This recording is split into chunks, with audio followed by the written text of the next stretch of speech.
The lonely wait. The spaceport was always full of sound. Ships landing, engines roaring, merchants shouting prices, children running through the halls. Yet in all that noise, one figure always sat in silence. She was small, barely more than a child.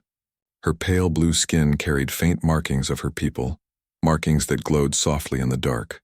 Her eyes, large and silver, never stopped staring at the sky above the landing pads. Every day, she sat on the same stone bench at the same hour, waiting for parents who never came. At first, travelers thought she was only playing a game, but days turned into weeks, and weeks into years, and still she returned to the same place, her small hands folded, her face fixed with fragile hope. The merchants began to whisper, "That's the abandoned girl," some said. "Her parents left and never returned." Others muttered. Some even claimed she had been cursed, unwanted, forgotten. But the girl did not hear them, or perhaps she heard but chose not to listen. Every ship that touched down filled her heart with fire. Every hiss of a hatch opening made her lift her head, hoping to see familiar faces, hoping to hear her name, but it was always someone else. One evening, as the suns dipped low, she stood as another freighter landed. Its hull was old, scratched from years of travel. She clutched the edge of her cloak tight, her small body trembling with hope. The hatch opened, passengers spilled out, families hugged, traders unloaded. Cargo, laughter, and greetings filled the air, but no one came for her. The fire in her eyes dimmed. She sat again, pulling her knees to her chest, whispering to herself, "Maybe tomorrow." The spaceport guards pitied her. Sometimes they left. Food near her bench, sometimes a blanket, but they never stayed long. No one wanted to be responsible for a child not their own. And so she grew up in silence, fed by scraps, sheltered by corners, her only companion the endless waiting. But deep inside, fear began to creep. Her parents had promised, "We'll come back for you." That promise echoed in her head every night as she lay under the cold stars. But as the years dragged on, that promise became heavy, bitter. What if they had never meant it? What if she had been left on purpose? Still, she clung to hope. Hope was the only thing that kept her alive. One night, a storm broke over the port. Lightning ripped through the skies. Ships delayed. Crowds scattered for shelter. The girl sat alone, rain soaking her thin cloak, her silver eyes staring upward as thunder rolled. A guard shouted at her from a distance, "Go inside, child." But she did not move. She whispered through the storm, "They'll come. They said they'll come." Her voice was lost in the wind, but her heart heard it. Her heart clung to it. Travelers passed, staring at her in pity. Some shook their heads. "Foolish girl," they said. "Her parents are dust by now." Others laughed cruelly. "Better she learns no one is coming." But no one dared take her away. No one wanted her burden, and so she remained night after night, her figure a lonely shadow against the great shining ships of the stars. Sometimes she dreamed of their faces smiling as they ran toward her, dreamed of hands lifting her, warm voices telling her they had returned. In those dreams, she was not alone. In those dreams, she was loved, but every morning she woke. And every morning the bench was still empty. The years weighed on her shoulders. She was no longer the tiny child who first sat there. Her legs had grown longer. Her face, sharper, but her eyes still held that same fragile silver light. The spaceport had forgotten her, but she had not forgotten her parents. She believed with every breath, with every heartbeat, that someday the ship would land, and they would step out, and so she waited, alone. But fate was watching, and fate was about to send someone who was not her parents, someone who would change everything. The human stranger. The spaceport was loud as always, cargo crates clattering, traders bargaining, ships roaring to land and lift away. But through the noise, one man noticed what others had long stopped seeing. A small alien girl, sitting alone, watching the sky with silver eyes. He had seen her before, though only in passing. For years he had walked these docks, selling goods from distant colonies, moving from planet to planet with little more than his ship in his hands. He thought she was just part of the place, like a statue no one touched. But that day, something stopped him. She looked thinner than before, her cloak ragged, her face pale with hunger. Yet her eyes still waited, still searched the skies for someone who never came. The man slowed. He was human, tall, his skin tanned by years of travel, his clothes plain but sturdy. His name was Jonah Reed, a trader who trusted no one and expected nothing from the galaxy. But when his eyes met hers, something inside him shifted. Jonah approached slowly. His boots echoed on the stone floor.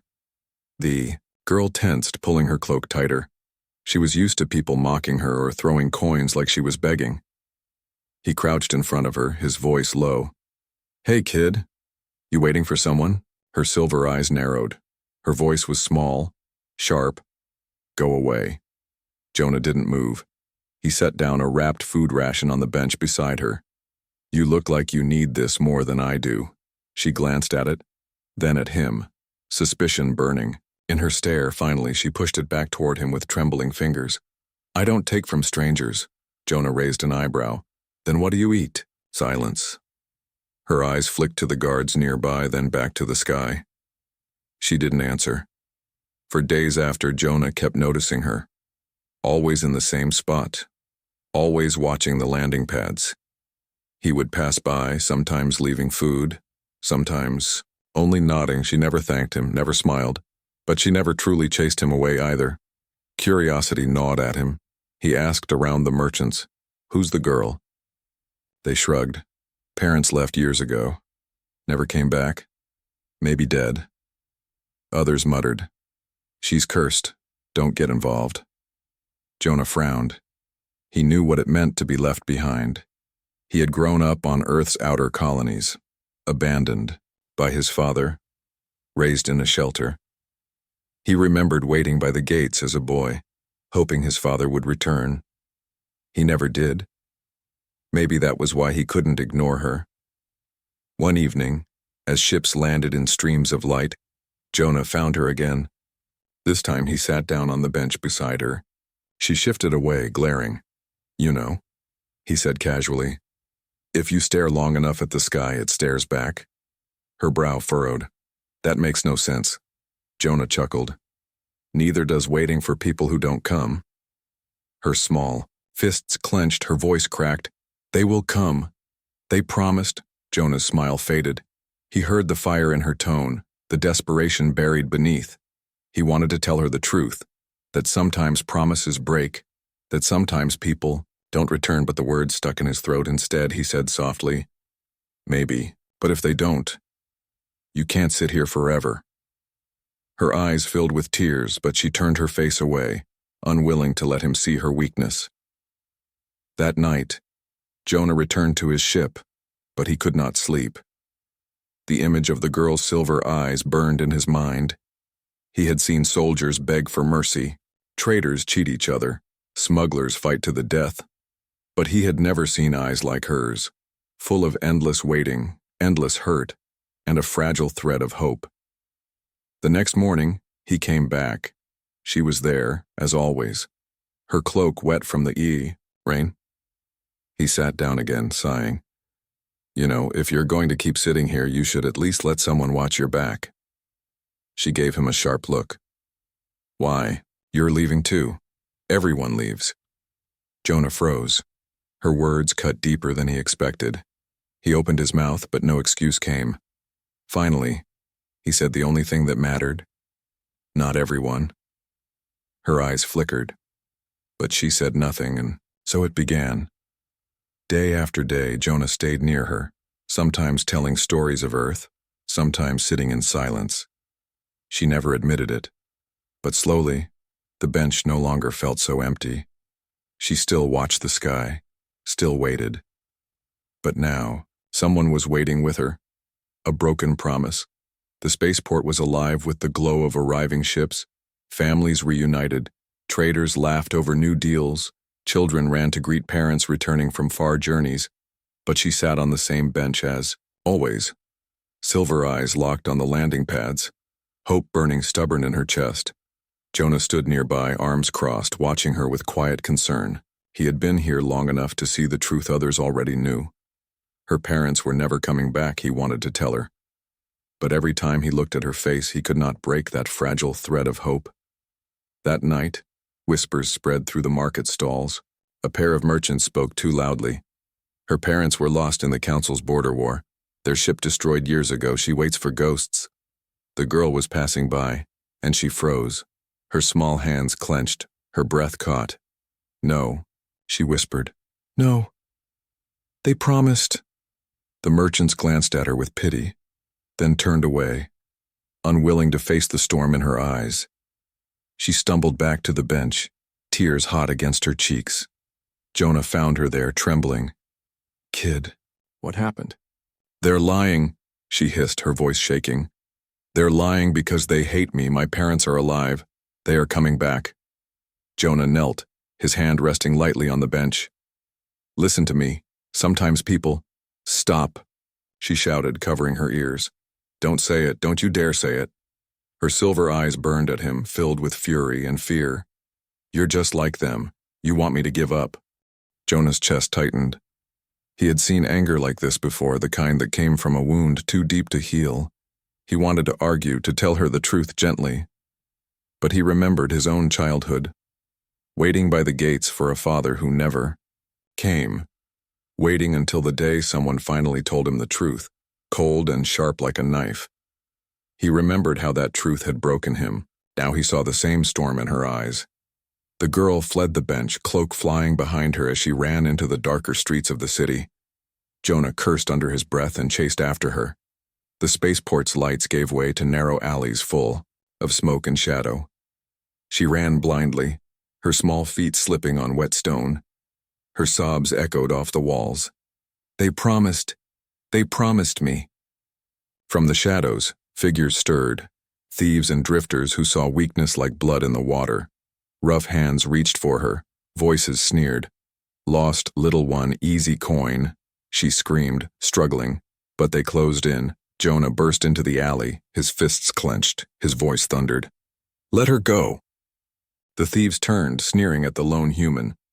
This is no business of yours, one spat. Jonah's jaw tightened. His years of travel had hardened him. He knew how to fight, and more importantly, he knew how to protect. The fight was fast and brutal. Jonah slammed one thief against the wall, another staggered from a broken nose. His knuckles bled, but he did not stop.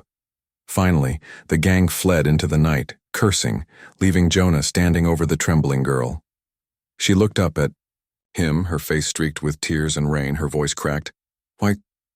Why did you follow me? Jonah's breath came heavy, but his eyes were steady. Because you don't deserve to face this alone. Her silver eyes widened. The words struck deeper than any truth about her parents. For a moment she was silent. Then her voice whispered, fragile as glass. But everyone leaves. Jonah shook his head. Not everyone. The girl broke then, her sobs shaking her small body. She buried her face in her hands, the hope she had clung to for years cracking apart in the dark. Jonah knelt beside her, not speaking, only staying. For the first time since she began her endless wait, someone had chosen not to walk away. Back at the bench, when the storm passed, she sat in silence beside him. Her eyes were red, her voice barely more than a whisper. They're not coming back, are they? Jonah's chest ached, but he did not lie. No, they're not. She turned her face away, a tear slipping free. Then what do I do now? Jonah looked at her, at the fragile strength still inside her, and he knew the answer. You stop waiting for the ones who left, and you start walking with the ones who stay. The words lingered in the night air, heavy with pain, but also with the faint spark of something new. For the first time, her long wait was broken, and for the first time, Jonah knew.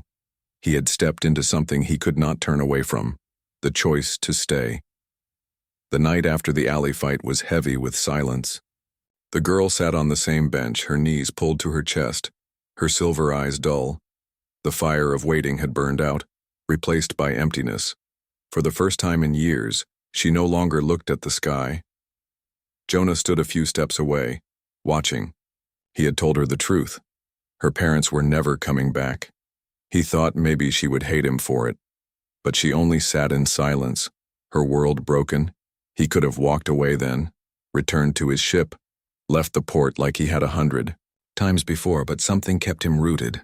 Something in her eyes reminded him of a boy he once was, a boy who had been left behind. The markets whispered again. The human has taken interest in her, merchants said. Some shook their heads. He's a fool. She's cursed. Others laughed. He'll leave like all the rest. But Jonah stayed. That evening, as the port quieted, the girl whispered suddenly, "Why didn't you leave?" Jonah crouched down, meeting her dull gaze. "Because you don't deserve to be left behind again." Her eyes flickered, a spark of suspicion. "Everyone leaves," she muttered, her voice bitter. Jonah shook his head. "Not me. Not this time." The days that followed were different. The girl no longer watched the skies with hope. Instead, she sat in silence, her heart unsure. Jonah stayed near her, bringing food, telling her stories of far-off places. Sometimes she ignored him. Sometimes she listened, but slowly, the silence between them softened. One afternoon, when the crowds were thinner, she asked quietly, "Why do you care? I'm not your family." Jonah paused, then answered simply, "Family isn't always the ones who gave you life. Sometimes it's the ones who choose to stay." Her eyes widened, but she looked away quickly, afraid to believe. Then the danger returned. One night, as she walked with Jonah through the darker lanes, shadows moved. The same thieves who had attacked her before had gathered again, this time more of them. Their leaders sneered, the abandoned girl and her human pet. Both easy coin. Jonah stepped forward, his jaw set. "Stay behind me," he told her firmly. The thieves lunged. Jonah fought with the strength of someone who had survived 1,000 backwater brawls. His fists cracked against jaws. His boots drove attackers into the walls. But there were too many. The girl's heart raced. She grabbed a broken pipe from the ground and swung wildly at one of the men. The sound of metal on bone echoed. The thief cried out, stumbling. For the first time, she had not just hidden. She had fought. Jonah glanced back, pride flickering in his eyes. "Good. Don't ever let them take you." Together, they pushed back the gang until the thieves scattered into the shadows. When it was over, Jonah was bleeding, his lip cut, his hands raw. The girl stared at him, trembling. "You could have died." Jonah wiped the blood from his mouth. His voice, steady, "Maybe, but you're worth it." Her breath caught. She had waited years for words of love from her parents, but they had never come. And now, from a human stranger, she had heard something stronger. That night, she didn't sit apart. She sat beside him, leaning just slightly against his arm. Her voice was soft. "You'll leave too one day." Jonah shook his head. "Not unless you tell me to." Her silver eyes filled with tears, but for the first time she smiled. A small, fragile smile that broke the chains of her long wait. Jonah knew then that he had made his choice. He could travel, the stars forever, empty and alone. Or he could stay here, with this girl who had no one else. And in that quiet moment, as the stars burned above, Jonah Reed, the man who trusted no one, chose to stay. The bond grows. The bench at the edge of the spaceport was no longer silent. Where once a lonely girl had sat with only her fading hope, now a human sat beside her, telling stories of worlds she had never seen. His voice carried across the noise of ships and traders, soft but steady. Jonah Reed was no longer a stranger who passed by. He had become something else, something the girl could not yet name. At first, she still resisted. She listened without admitting it, her silver eyes fixed stubbornly on the sky.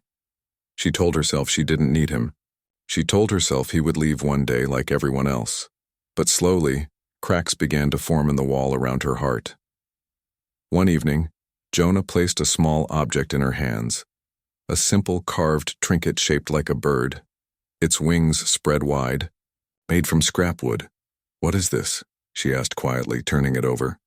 "A story," Jonah said with a small smile. "On Earth, birds are free. They don't wait for someone to return. They fly where they choose. Thought you should have one." Her fingers tightened around it, her eyes shimmered with something she hadn't felt in years, Days turned into weeks. Jonah brought her meals, taught her words from his language. In return, she showed him small tricks from her people, how to read the glowing marks on her skin, how to listen for storms by feeling vibrations in the air. They laughed sometimes, quietly, awkwardly, but real.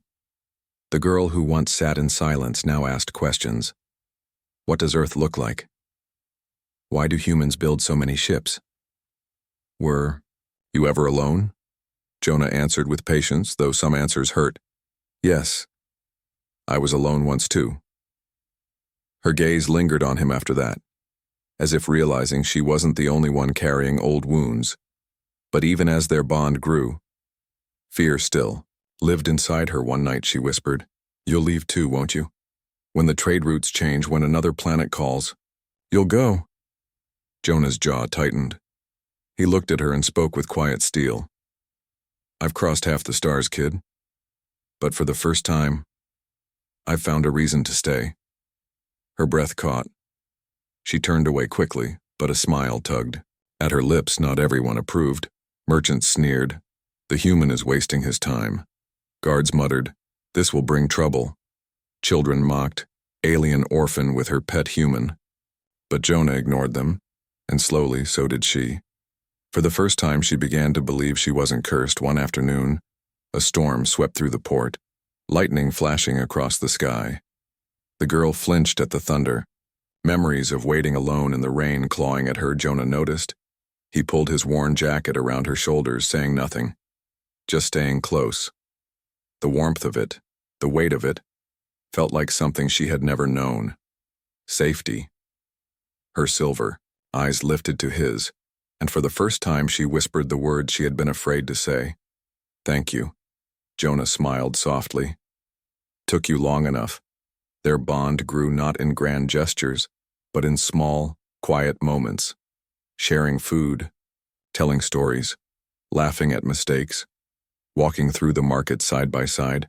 The girl who had once been invisible to the galaxy was no longer alone, but danger was never far.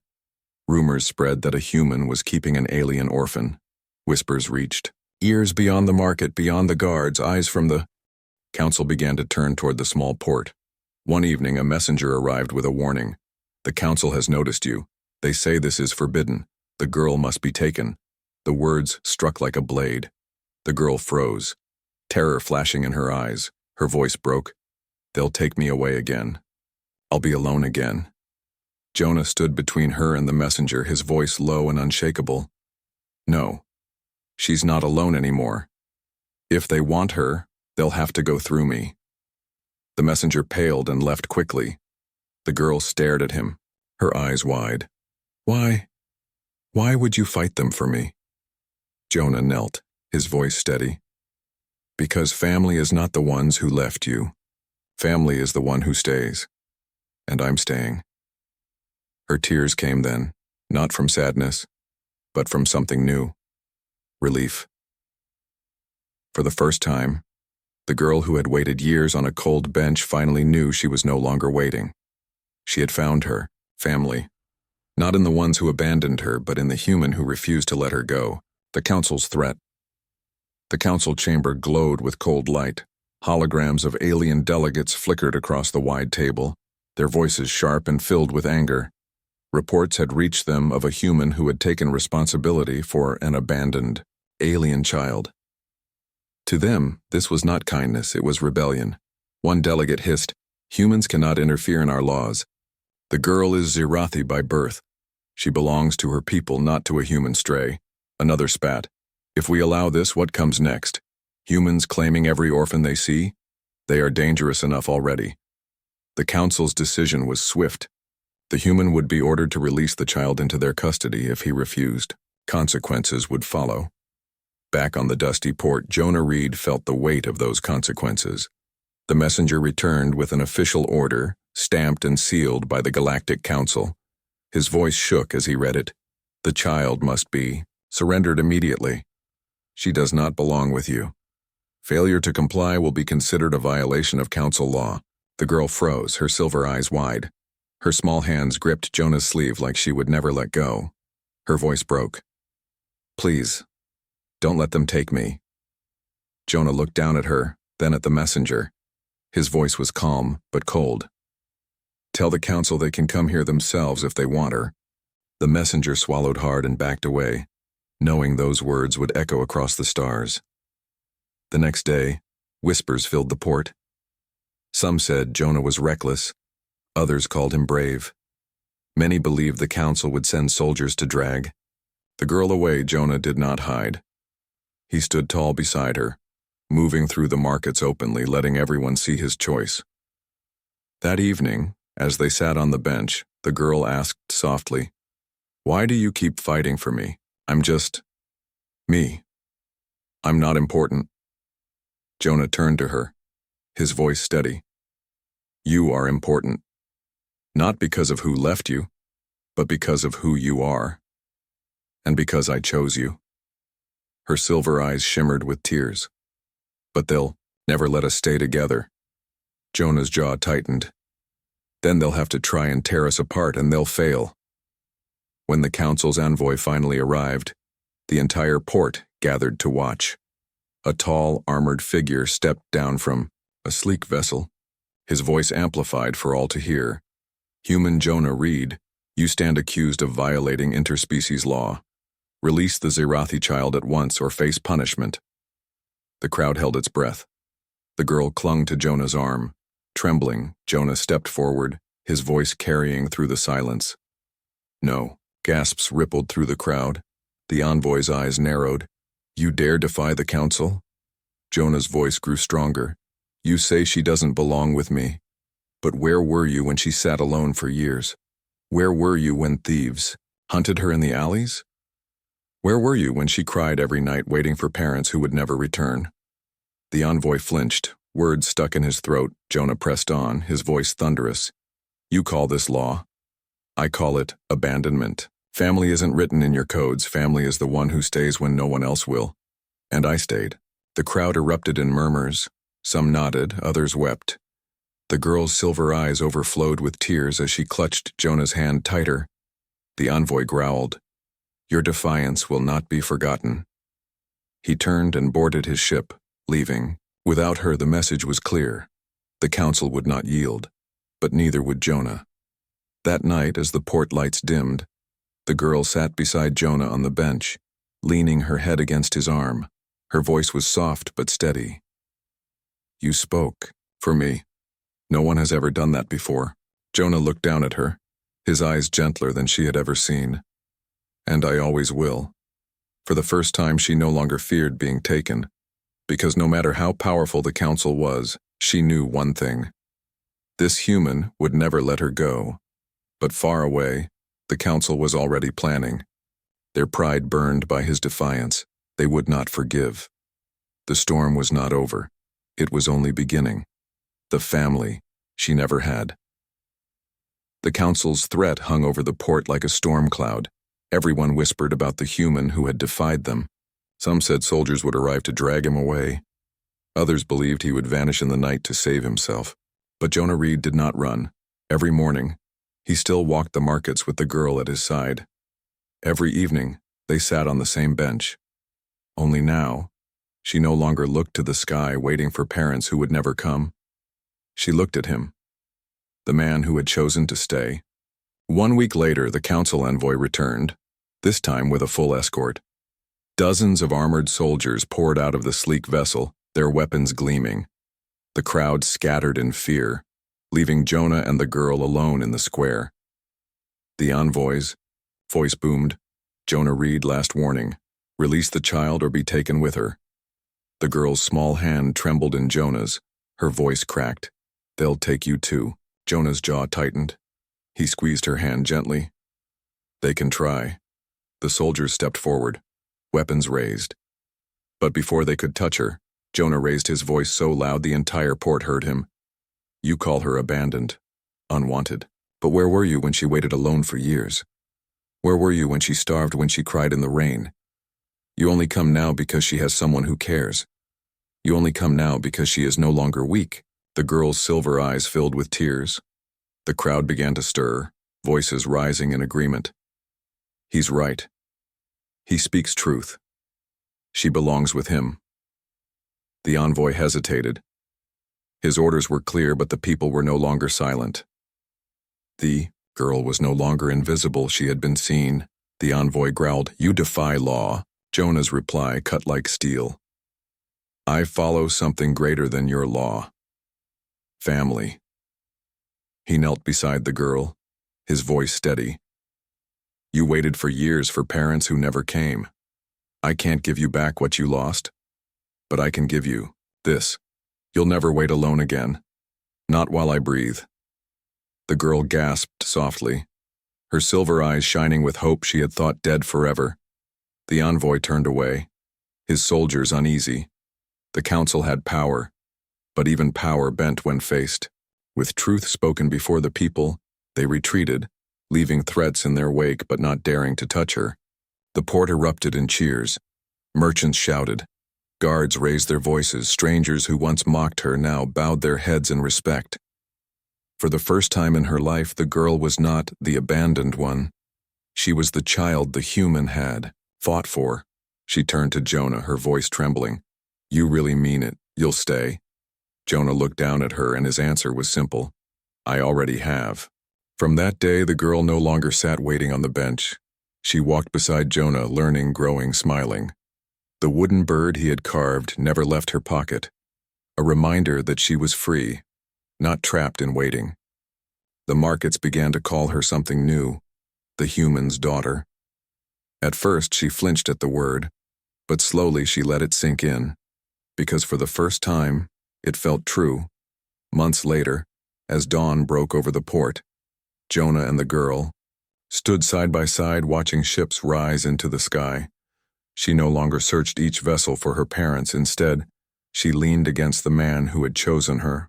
Her voice was soft, but full of strength. "I waited for them for so long, but maybe I was waiting for you." Jonah placed a hand gently on her shoulder. "Then you'll never wait again." And so the girl who had once been forgotten, who had once been invisible, finally found the family she had been denied, not in the ones who left her, but in the human who stayed.